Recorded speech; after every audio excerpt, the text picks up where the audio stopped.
Hi friends, welcome back to the channel. நம்ம இன்னைக்கு என்ன சொன்னோம்? கான்ஃபிடண்டா இருங்க, இந்தியா தான் வின் பண்ணுன்னு சொன்னோமா? அதே மாதிரியே நடந்துச்சா? இந்தியா வந்து பாத்தீங்கன்னா சூப்பரா கேம் ஆடினாங்க. அதாவது எல்லாரும் என்ன சொன்னாங்க, 3 வின்னு அவங்க நாக் அவுட்ஸ்ல உங்களெல்லாம் கத்தி கலங்க விட்டுருவாங்க. அச்சோ, பயமா இருக்கு. சீனுக்கே இடம் கிடையாது. இன்னைக்கு ஏதாவது த்ரில்லிங் மூமெண்ட் இருந்துச்சா? ஒன் சைடு தான். எடுத்ததும் அடிக்க ஆரம்பிச்சது தான் அடி. கடைசி வரைக்கும் நிறுத்தல. கடைசி ஓவர் சிவம் டுபே வரைக்கும் அடி பிரிச்சு எடுத்துட்டாங்க. அதாவது இந்தியா இன்னைக்கு ஒரு 18 6 அடிச்சாங்க. 18 6 இந்தியன் கேட்டர்ஸ் இருப்பாங்க பாத்தியா, அவங்க தலையிலே போய் டங்கு டங்கு டங்குன்னு விழுந்திருக்கு. இந்த நியூசிலாந்து தான் சப்போர்ட் பண்ணிட்டு சுத்திட்டு இருந்தாங்க பாத்தியா, ஊருக்குள்ள உள்ளவங்க அவங்க மண்டேலே போய் விழுந்திருக்கு அந்த 6 எல்லாம். தரமான மேட்ச் கைஸ். உண்மையிலே ஒரு நல்ல கிரிக்கெட் ஜெயிச்சிச்சு. ஒரு ப்ராப்பரா வந்தாங்க, தைரியமா ஆடினாங்க, ஜெயிச்சிட்டாங்க. அவ்வளவுதான். நம்ம சொன்ன மாதிரி இந்தியா தான் ஃபர்ஸ்ட் பேட்டிங் ஆடுன்னு சொன்னோமா, அதே தான். ஏன்னா அவங்க டாஸ் ஜெயிச்சாலும் ஃபர்ஸ்ட் பேட்டிங் ஆட மாட்டாங்க, நம்மளதான் ஆட சொல்லுவாங்க. அதே தான் சொன்னேன், கரெக்டா நடந்துருச்சு. இந்தியா சூப்பரா பேட்டிங் ஆடிருக்காங்க. உண்மையிலே இசான் கிஷன், அபிஷேக் சர்மா, சஞ்சு சாம்சன் தரமான இன்னிங்ஸ். ஏன்னா அவங்களோட இன்னிங்ஸ் தான் ரொம்ப ரொம்ப ரொம்ப ரொம்ப இம்பார்ட்டன்டான இன்னிங்ஸ். சூப்பரா ஆடி இருக்காங்க. 3 பேருமே 50ங்கிறது வேற லெவல் இந்த ஃபைனல்ல. சஞ்சுவால தான் இந்த வேர்ல்டு கப் ஓரளவு நம்ம கான்பிடண்டா இந்த ஃபைனல் வந்திருக்கோம். ஏன்னா சஞ்சு இல்லைன்னா கஷ்டம் தான் தோணுது இப்ப.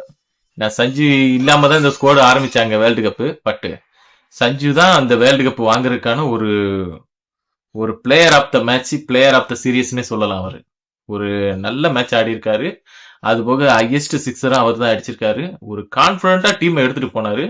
அதுல இருந்து அபிஷேக் சர்மா அடிச்சாரு, அபிஷேக் 50 போட்டாரு, இசானும் பொழந்தாரு. அதுக்கடுத்து சிவம் டுபே மிடில் ஆர்டர்ல கொஞ்சம் பிசர் தட்டிச்சு, ஒரே ஓவர்ல 3 விக்கெட் விழுந்துச்சு. பரவாயில்ல, நல்ல டோட்டல் 250 மேல போட்டோம். சரியான பேட்டிங்கு. நியூசிலாந்தால ஒண்ணுமே டச்சே பண்ண முடியல.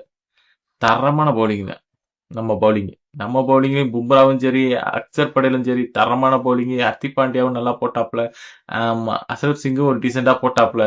வருண் கிட்ட எக்ஸ்பென்சிவா போனாலும் பரவாயில்ல, வருண் டீசெண்டா முடிச்சிட்டாப்ல. ஓகே, அடுத்து பாத்துக்கலாம். கப் அடிச்சாச்சு. இந்தியா ஜெயிக்காதுன்னு சொன்னாங்களே, இது வந்து நம்ம ஊரு. சரியா? நம்ம ஊரு, நம்ம நம்ம கிரவுண்டு, நம்ம டீமு. நல்ல கேம் ஆடுனா வின்னு. கரெக்டா ஆடிட்டோமா? துண்டு ஒருக்கத்தான் தவறும். ஒரே ஒருக்கதான் அகமதாபாத்ல தவறுச்சு. அது எப்பவுமே தவறுன்னு நம்ம எதிர்பார்க்க முடியாது. தரமா செஞ்சாச்சு. சூப்பர் மேட்ச் தான் இன்னைக்கு. மேட்ச் லைவ் பார்த்தவங்களாம் கமெண்ட் பண்ணிருங்க. சஞ்சுவோட பேட்டிங் எப்படி இருந்துச்சுன்னு சொல்லுங்க. உண்மையிலே சூரியகுமார் யாதவ் கையில ஒரு கப்பு கிடைச்சிருச்சு. கௌதம் தலைமையில வாங்கியாச்சு. Champions trophy, T20 world cup கிடைச்சிருச்சு. இதுக்கப்புறம் நம்மளோட போக்கஸ் ODI வேர்ல்டு கப் தான். அதுலதான் நம்ம பெயின் நிறைய பார்த்துட்டோம்.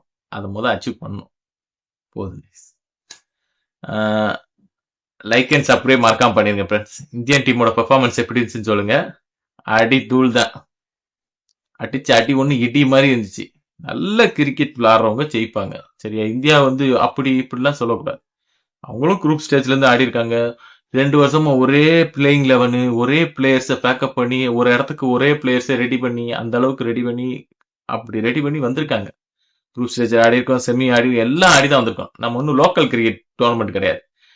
நடத்துறவங்க தான் ஃபைனல் வருவாங்க, மற்ற எல்லாரும் குரூப் ஸ்டேஜ்ல ஆடிட்டு வெளியே போகணுங்கிறதுலாம் கிடையாது. நம்மளும் நல்ல கிரிக்கெட் ஆடி தான் வந்திருக்கோம், அவங்களும் நல்ல கிரிக்கெட் ஆடி தான் வந்திருக்காங்க.